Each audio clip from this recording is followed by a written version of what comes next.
পাখি বলো, আবার দেখা হবে। Bis gleich. Ciao. Sehr gut.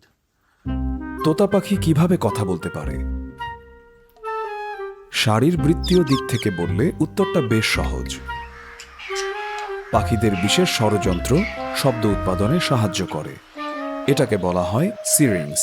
মানবদেহে ল্যারিংস যেখানে থাকে, এটি তার থেকেও শ্বাসনালীর গভীরে অবস্থিত। শ্বাসনালীর নিচের দিকে, যেখানে ফুসফুসের দিকে শ্বাসনালী বেঁকে যায়, সেখানে অবস্থিত। সিরিংসের প্রান্তে স্থিতিস্থাপক ঝিল্লি থাকে। ওঠানামা এবং অবস্থান নিয়ন্ত্রণের মাধ্যমে এই ঝিল্লি শব্দ উৎপাদন করতে পারে।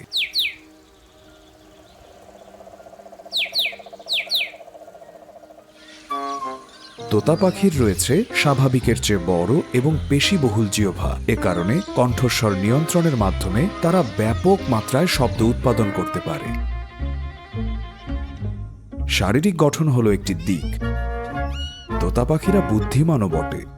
তারা সবচেয়ে বুদ্ধিমান প্রজাতিগুলোর একটি। দারুণ খেলা দেখাতে পারে তারা। বন্য পরিবেশে তোতা পাখিরা প্রায় গোষ্ঠীবদ্ধ হয়ে বাস করে।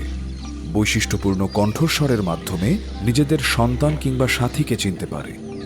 তোতা পাখিরা তাদের সাথী কিংবা তাদের গোষ্ঠীর অন্যদের বিভিন্ন শব্দ এবং স্বরের মাত্রাকেও অনুকরণ করতে পারে।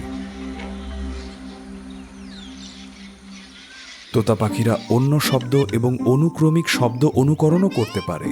এভাবে তারা অন্যদের ভাষা শিখে নেয়, যেমন মানুষের ভাষা।